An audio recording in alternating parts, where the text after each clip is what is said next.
Welcome back to my channel. So, andito na naman si Binibining Lindsay para mag-share sa inyo ng panibagong kaalaman.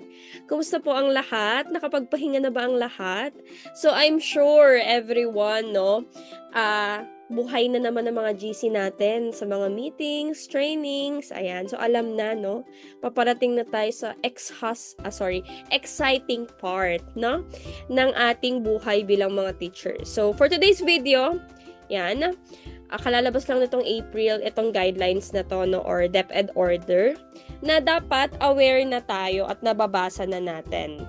Pero, yun nga, isi-share ko sa inyo tong overview ng policy or the guidelines on the implementation of the 3-term school calendar in basic education, or itong ang DepEd Order 009 Series of 2026.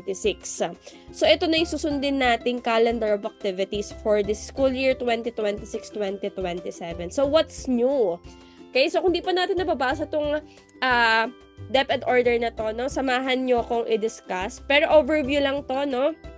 Yung mga important things lang to remember yung madidiscuss natin dito. Pero kung gusto nyong mas scrutinize talaga at mabasa talaga ng bonggang-bongga yung DepEd order na to, no? Nasa-search naman siya. Search lang natin itong DepEd order 009 Series of 2026. Okay, so ano bang meron dito sa DepEd order na to? Okay, so the purpose, of course, ang purpose nitong 3-term na to is improve learning pacing, reduce learner and teacher fatigue. Yan. So, mamaya meron tayong madidiscuss na exciting part, no? Align breaks within the academic year, promotes balanced learning, supports well-being, improves overall outcomes. So, sa structure, sabi nga natin, 3 academic terms. So, may term 1, 2, 3. Yan. Each term has set instructional days.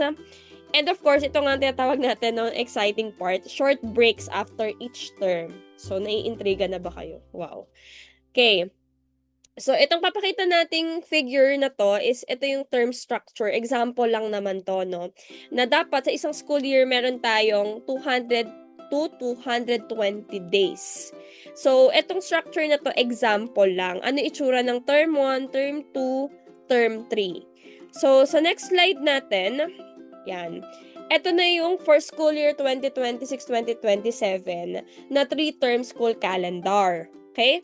So, meron tayo tatawag na term 1, term 2, term 3. Sa term 1, may 69 days. Sa term 2, may 65 days. Sa term 3, may 67 days. So, of course, makukumpleto yung mga yan kung walang mga cancellation of classes, mga bagyo-bagyo, no? Okay. So, each term, meron tayo tatawag na opening block, instructional block, end of term block. Okay? So, each term po yan, no? May opening block, instructional block, end of term block. So, ano bang meron dito sa opening block na ito? So, dito is, of course, papasok yung mga beginning of the school year activities. Orientation, yan, discussion ng class standing, standards, goals ng school, etc. So, dito, i-orient natin yung mga learners and mga parents and other stakeholders. So, itong 5 days na to, o yung first week, no? Mamaya, papakita ko po sa inyo yung example dun sa DepEd order ng pwedeng possible na maging schedule or itsura, no? Each block. Okay? So, for instructional block naman, natin dito, yung kulay green dyan. So, ito naman ay dedicated to teaching and learning with minimal disruption of non-academic activities. Actually, malinaw nga dito sa DepEd order, as much as possible, no? Itong instructional block ay intended lang talaga for teaching and learning. So, mamaya magpapakita tayo ng example. And of course, itong kulay orange is the end of term block. So, dito naman, papasok na yung computation ng grades natin, enrichment, and intervention activities. So, dito rin papasok yung mga meetings, yung distribution ng report cards. Papasok rin dito yung extracurricular activities. Yan. So, kung may mga pa-event, no? So, ito ay 10 days. And papasok din dito sa end of term block yung ating inset, which is 2 days lang naman. And of course, yung ating wellness break, no? Yung learners, may wellness break sila. And of course, tayo yung teacher. Pakita ko sa inyo later. Okay, so key features, balanced distribution of competencies, regular assessment per term. Papakita ko rin sa inyo yung sample of calendar of activities talaga, no? Strategic breaks for rest and support, maintains required number of school days. For the support and management, learner support programs, meron nga tayo, tulad na sinabi ko, may remediation, may enrichment, teacher workload management, continuous monitoring, and evaluation. So, dito, sabi ko nga, dun sa end of school year block, end of term block, school year agad, gusto agad tapusin, no? So, each term meron po nun, no? So, dito sa block na to, papasok yung inset. So, nakalagay naman dito, malinaw naman dito sa end of term blocks na 2 days yung inset. And then, yung another 2 days ay wellness break na ni teacher. Then, yung learners ay may 4 days na wellness break. So, makikita natin yan, malinaw naman yan dyan siya, no? Okay. So, ito naman yung example guide for scheduling opening, instructional, and end of term blocks. Ito ay example po based sa DepEd order, ha. Hindi ko po sinabi na ito na mismo yung gagamitin nating schedule kasi of course, each school may iba-ibang schedule yan, 'di ba? Meron ngang dalawang schedule, may 6 to 12, may 12:30 to 6, mga ganun, no?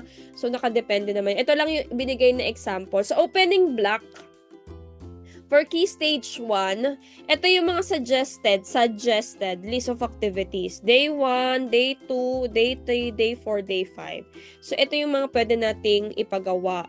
Since opening block nga to, tulad na sinabi ko kanina, so mga orientation, discussion ng class standings, pwede na rin yung goal settings, mini lessons, or overview, parang something ganon. So, tingnan na lang natin dito sa mismong DepEd order kung ano yung mga pwede nating suggested list of activities. Or yung mismong school nyo, baka meron din silang ibibigay na suggested activities or list of activities na ipapagawa for opening block. So, ito yung instructional block, no? Ito yung usual na block wherein talagang magtuturo si teacher. Teaching, learning, and assessment, no? So, papasok din yung tatawag nating aral program, pero itong aral program, gagawin siya after pa ng class. So, let's say for example, 1 p.m. yung tapos ng klase. So, after class 1 to 2 p.m., papasok yung aral program. Okay? End of term block. So, ito yung example lang naman, no? Na schedule. So, pwedeng yung first week ay para sa computation ng grades, accomplishment ng school forms, academic recovery, aral program pa rin, or yung enrichment activities natin, yan. And yung mga activities ng school. So, pwedeng dyan ilagay. No? And dun sa day 2, week 2, pwede na dito yung inset, and of course, yung start ng wellness break ng mga bata, 4 days. And sa teachers naman ay 2 days. Yarn. So, kung mapapansin nyo doon, paano yung mga celebration, halimbawa, pag August, diba may buwan ng wika, ganyan. So, may nabasa ko dito sa DepEd order na to, na 009, na pwede pa rin naman, pero ang mangyayari, kung tatapat siya ng instructional block, no? Pwede natin siya i-integrate dun sa mismong pagtuturo natin. Let's say, for example, buwan ng wika, August. Papasok dun sa instructional block yon, di ba? So, pwedeng i-insert natin kung may pagsulat sila. Isama na rin natin kung ano yung pinagdiriwang ng buwan ng wika, no? Kailangan lang ng proper integration and of course, align pa rin dun sa competencies or sa standard na sinusunod natin. Okay? So, ito na. Ito na yung example ng 3-term school calendar in basic education. Di pala ito example, ito na mismo yung calendar of activities. So, nasa na tayo? Nasa May 2026 na tayo.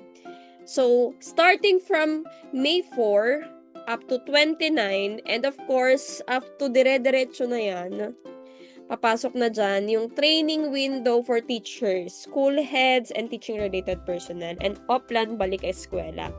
The question is, bakasyon pa rin ba? Yes, bakasyon pa rin naman kasi hindi naman to hindi ko naman sinasabing magpasaway tayo na hindi naman kasi required, so wag umattend. So, malinaw pa rin naman na ang May ay voluntarily kung gusto nating umattend, no? Pero as much as possible, kung makakabuti naman to, especially kung i-discuss natin tong new term, 3-term nga na to, umattend tayo, no, para aware tayo and yung mga new subjects, like for example sa senior high school, diba, yung strength and curriculum. So, kung may mga trainings na ganun, attendan natin. Kasi importante naman yun, no? Okay. So, dito tayo papasok, no? Sa June. So, ang start natin ay June 8. Kasi yung June 1 to 5 ay Brigada Eskwela and Enrollment Period. Kung susundin natin tong calendar of activities, which is dapat sundin, no? So, for color yellow, yan yung opening block natin. And then yung green, for the legend lang, no? Yan yung instructional block. And for the orange, yun yung end of term block, no? Okay, so opening block natin, yan, June 8. Yan. Yung Friday kasi ay walang pasok. Walang pasok agad. June 12. Excited kayo sa mga part na ganyan no? Okay, Independence Day kasi yung June 12. Ayan. So, kung mapapansin natin, what's new dito sa calendar na to? Meron tayong, each term, meron tayong dalawang first teacher-made summative test and second teacher-made summative test. Wherein, ibibigay natin itong mga summative test na to bago ka magpa-first term examination. Okay? Yan. So, and yung other activities for the month of June and July. So, hindi ko na siya isa-isahin, no? Tinitingnan lang natin ano ba yung bago dito. Pero kung gusto nyo tingnan isa-isa yung dates, pwede naman, nakalagay naman na dito. And yung mga walang paso kasi nga mga holiday or working holiday, regular holiday, non-working holiday. Yan. So, kailan ang tapos? Mamaya, pakita ko sa inyo yung pinaka summary na nitong calendar na to. So, nag-start ng June 8. Ang term 1 examination ay September. Okay? End of term block, yan, September 2 to 15. And of course, 15, end of term 1. Ayan, di ba? Saya. So, nakalagay rin naman dyan, no, wellness break for teachers. Inset, 2 days. 4 days for learners, 2 days for teachers. Term 2. Yan. So, start na tayo ng term 2. Ganun pa rin. Meron pa rin opening block. Wala na ditong opening block since na-orienta man na yung mga learners and parents, no? So, instructional block tayo agad dito, no? Sa term 2. Ayan. And other activities for these dates. September, October. Yan. Kasama pa rin yung mga teacher-made summative test. So, each term, meron tayong teacher-made summative test na 2. Okay, so for puro instructional block yan.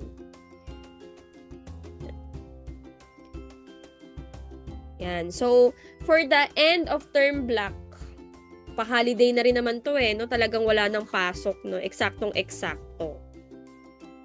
Yan. So, ang end ay sa 18, December 18. For term 2 to, no? Term 2. And then yung exam, first week ng December for term 2. Yan, dire-diretso na. Saya-saya, diba? Next po, itong mga nakalagay dito mga holidays naman na to, no? For term 3, month of January. So, balik na tayo sa January for instructional block na po yan. Ayan, for instructional block, same pa rin, may summative test na 2 bago yung examination. So, term 3 na to, no? And other activities na gagawin. Ayun. And of course, yung excited tayo, end of term block for term 3. And for this schedule, makikita naman natin, no? Aabutin tayo ng Holy Week. No? May Holy Week pa. Bago ang talagang end of school year rights. No? Bago yung bakasyon, magkakaroon muna ng Holy Week. And then, babalik tayo dito. We're in end of term block naman na rin to. End of term 3, nagawa naman na yan lahat. And, ang excited ang lahat, April 9, Start of 30-day teachers, end of school year break, and other activities. Ayan siya. 2027 na. Ayan. Napagod ba kayo? Wala pa naman. Hindi pa tayo nagsisimula. Okay, so ito yung summary ng 3-term school calendar for school year 2026-2027. Yan. So, term 1, mag-start siya ng June 8. Matatapos siya ng September 15, 2026. Term 2, mag-start siya ng September 16. Matatapos siya ng December 18, 2026. Term 3, January 4. And matatapos siya ng April 8, 2027. So, total natin ay 201 class days. End of school year break, uninterrupted, April 9 to May 9, 2027. So, kung gagawa na kay SF2, wow, nakalagay na kasi sa DepEd order, no? Yan, number of class days per month and per term. So, yan yung susundin. Kung hindi mababago, char.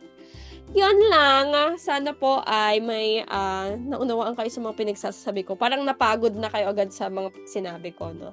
Pero fighting, matatapos lang din yung akalain, no? Nasa summer getaway na naman tayo. Yan. So, yun po yung overview for this DepEd Order 009, Series of 2026. O ito nga, 3-term, no? Natin for this school year. Good luck and God bless everyone. Thank you so much for listening. Bye!